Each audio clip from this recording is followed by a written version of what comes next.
Hi hello ನಮಸ್ಕಾರ. ನಾನು ನಿಮ್ಮ ಯುವ ಪಡುಕೋಣೆ. ಕುಂಭಮೇಳದಲ್ಲಿನ ಕುತೂಹಲಕಾರಿ ವಿಷಯಗಳನ್ನು ಇವತ್ತು ತಿಳಿದುಕೊಳ್ಳೋಣ. ಕುಂಭಮೇಳವು ಒಂದು ದೊಡ್ಡ ಹಿಂದೂ ಹಬ್ಬವಾಗಿದ್ದು, ಹಿಂದೂಗಳು ಸ್ನಾನ ಮಾಡಲು ಪವಿತ್ರ ನದಿಯಲ್ಲಿ ಸೇರುತ್ತಾರೆ. ಕುಂಭಮೇಳವು ಅತಿ ದೊಡ್ಡ ಧಾರ್ಮಿಕ ಕಾರ್ಯಕ್ರಮವನ್ನು ಪ್ರತಿನಿಧಿಸುತ್ತದೆ. ಈ ಒಂದು ಹಬ್ಬವನ್ನು ಯುನೆಸ್ಕೋ ಗುರುತಿಸಿರುತ್ತದೆ, ಅಂದರೆ United Nations Educational Scientific and Cultural Organization. ಈ ಹಬ್ಬವನ್ನು ನದಿಯ ದಡದಲ್ಲಿಯೇ ಆಯೋಜಿಸಲಾಗುತ್ತದೆ.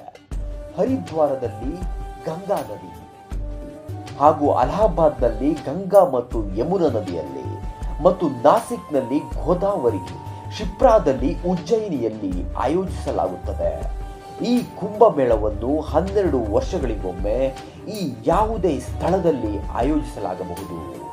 1903ರಲ್ಲಿ ಸುಮಾರು 4 ಲಕ್ಷ ಯಾಂತ್ರಿಕರು ಈ ಮೇಳದಲ್ಲಿ ಭಾಗವಹಿಸಿದ್ದರು. 1954ರಲ್ಲಿ 5 ಲಕ್ಷಕ್ಕೂ ಹೆಚ್ಚು ಜನರು ಮೇಳಕ್ಕಾಗಿ ಒಟ್ಟುಗೂಡಿದ್ದರು. ಅಲ್ಲದೆ 1998ರಲ್ಲಿ ಜನರ ಸಂಖ್ಯೆ 10 ಮಿಲಿಯನ್ ಹಾಗೂ 2001ರಲ್ಲಿ 40 ಮಿಲಿಯನ್ಗೆ ಏರಿತು. 2007ರಲ್ಲಿ ಸುಮಾರು 70 ಮಿಲಿಯನ್ ಜನರು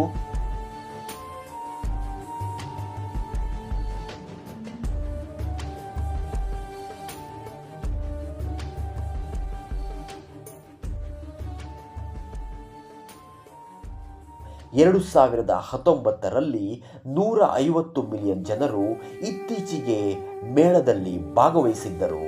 ಇದು ವಿಶ್ವದ ಅತಿ ದೊಡ್ಡ ಧಾರ್ಮಿಕ ಸಭೆಯಾಗಿದೆ.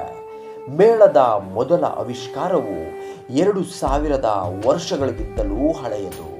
ಕುಂಭಮೇಳದ ಮೊದಲ ಲಿಖಿತ ಪುರಾವೆಯನ್ನು ರಾಜ ಹರ್ಷವರ್ಧನನ ಆಳ್ವಿಕೆಯಲ್ಲಿ ಭೇಟಿ ನೀಡಿದ ಚೀನಾದ ಸಂದರ್ಶಕನಾದ ಸ್ಕುವಾನ್ ಜಾಂಗನ್ ಕಥೆಗಳಲ್ಲಿ ಕಾಣಬಹುದು. ಹಾಗಾದರೆ ಕುಂಭಮೇಳದ ಅರ್ಥವೇನು?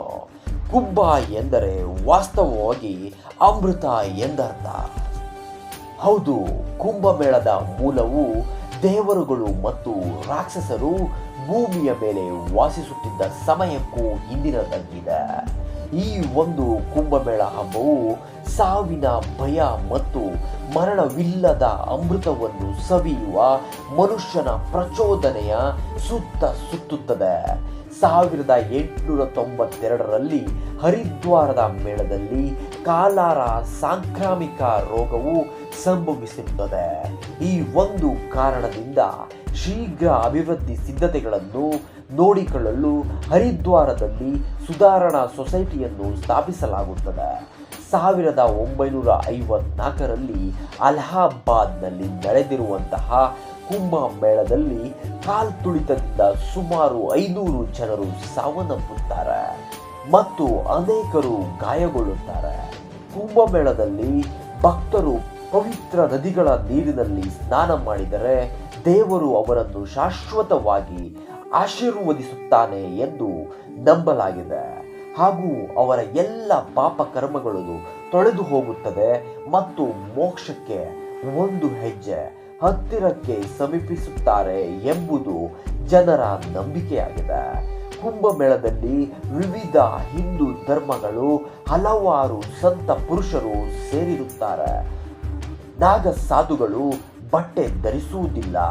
ಕಲ್ಪವಾಸಿಗಳು ದಿನಕ್ಕೆ 3 ಸ್ನಾನ ಮಾಡುತ್ತಾರೆ ಹಾಗೂ ಉರ್ಧವ ವಾಹರುಗಳು ದೇಹದ ಮೇಲೆ ತೀವ್ರ ತಪಸ್ಸುಗಳನ್ನು ಹೇರಿರುತ್ತಾರೆ. ಈ ಎಲ್ಲ ಪವಿತ್ರ ಪುರುಷರು ತಮ್ಮ ತಮ್ಮ ಸಮುದಾಯಗಳಿಗೆ ಸಂಬಂಧಿಸಿದ ಧಾರ್ಮಿಕ ಆಚರಣೆಗಳನ್ನು ಮಾಡುತ್ತಾರೆ. ಕುಂಭಮೇಳವು 2019ರಲ್ಲಿ ಸುಮಾರು 2,50,000 ಉದ್ಯೋಗಗಳನ್ನು ಸೃಷ್ಟಿಸಿದೆ ಮತ್ತು ಸರಿಸುಮಾರು 1.2 ಲಕ್ಷ ಕೋಟಿ ರೂಪಾಯಿಯನ್ನು ಕೂಡ ಗಳಿಸಿದೆ ಎಂದು ಸರಿಸುಮಾರು ಅಂದಾಜಿಸಲಾಗಿದೆ. ಈ ಮೇಳವು ಪ್ರಪಂಚದಾದ್ಯಂತ ಬಹಳಷ್ಟು ಪ್ರವಾಸಿಗರನ್ನು ಸೆಳೆಯುತ್ತದೆ. ಅಲ್ಲದೆ 2019ರಲ್ಲಿ ಮೇಳಕ್ಕಾಗಿ ತಾತ್ಕಾಲಿಕವಾಗಿ ಆಸ್ಪತ್ರೆಯನ್ನು ಕೂಡ ಸ್ಥಾಪಿಸಲಾಗಿದೆ. ಕುಂಭಮೇಳದ ನಿಖರವಾದ ದಿನಾಂಕವನ್ನು ಗುರು, ಸೂರ್ಯ ಮತ್ತು ಚಂದ್ರ ರಾಶಿಚಕ್ರದ ಸ್ಥಾನಗಳ ಸಂಯೋಜನೆಯ ಪ್ರಕಾರ ನಿರ್ಧರಿಸಲಾಗುತ್ತದೆ. ಅಂದರೆ ನಾಸಿಕ್ ಮೇಳವು ಗುರು ಮತ್ತು ಸೂರ್ಯ ಸಿಂಹ ರಾಶಿಯಲ್ಲಿದ್ದಾಗ, ಹರಿದ್ವಾರ ಮೇಳವು ಸೂರ್ಯ ಮೇಷ ರಾಶಿಯಲ್ಲಿದ್ದಾಗ, ಪ್ರಯಾಗ್ ಮೇಳವು ಗುರು ವೃಷಭ ರಾಶಿಯಲ್ಲಿದ್ದಾಗ ಮತ್ತು ಉಜ್ಜಯಿನಿ ಮೇಳ ಗುರು ಮತ್ತು ಸೂರ್ಯ ವೃಶ್ಚಿಕ ರಾಶಿಯಲ್ಲಿದ್ದಾಗ, ಹೀಗೆ ಕುಂಭ ಮೇಳದ ದಿನಾಂಕವನ್ನು ಪ್ರಸ್ತುತಪಡಿಸಲಾಗುತ್ತದೆ. 2019ರಲ್ಲಿ ಅಂದಾಜು 150 ಮಿಲಿಯನ್ 2019ರಲ್ಲಿ ಅಂದಾಜು 150 ಮಿಲಿಯನ್ ಜನರು ಕುಂಭ ಮೇಳದಲ್ಲಿ ಭಾಗವಹಿಸಿರುತ್ತಾರೆ.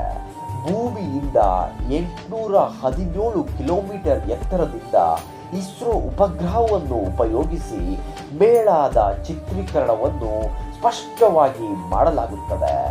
ಕುಂಭಮೇಳದಲ್ಲಿ ಯಾತ್ರಾರ್ಥಿಗಳಿಗೆ ಸರಿಸುಮಾರು 25,800 ಮೆಟ್ರಿಕ್ ಟನ್ ಆಹಾರ ಧಾನ್ಯಗಳನ್ನು ವಿತರಿಸಲಾಗಿರುತ್ತದೆ. ಒಟ್ಟು 1,62,000 ವಾಹನಗಳಿಗೆ ಅಲಹಾಬಾದ್ನಲ್ಲಿ ನಗರದಾದ್ಯಂತ 36 ಪಾರ್ಕಿಂಗ್ ಸ್ಲಾಟ್ಗಳನ್ನು ಮಾಡಲಾಗಿರುತ್ತದೆ. 2025ರ ಕುಂಭಮೇಳಕ್ಕೆ 992 ರೈಲ್ವೆಗಳನ್ನು ಆಯೋಜಿಸಲಾಗಿದೆ. ಇದಿಷ್ಟು ಕುಂಭಮೇಳಕ್ಕೆ ಸಂಬಂಧಿಸಿರುವಂತಹ ಮುಖ್ಯ ಅಂಶಗಳಾಗಿರುತ್ತದೆ. ಮತ್ತೆ ಸಿಗ್ತೀನಿ ಇನ್ನೊಂದು ಕುತೂಹಲಕಾರಿ ವಿಷಯಗಳೊಂದಿಗೆ. ಇನ್ನು ನಮ್ಮ ಚಾನಲ್ ಅನ್ನು ಸಬ್ಸ್ಕ್ರೈಬ್ ಮಾಡದಿದ್ದರೆ ದಯವಿಟ್ಟು ಸಬ್ಸ್ಕ್ರೈಬ್ ಮಾಡಿ. ನಿಮ್ಮ ಯುವ ಪಡುಕೋಣ.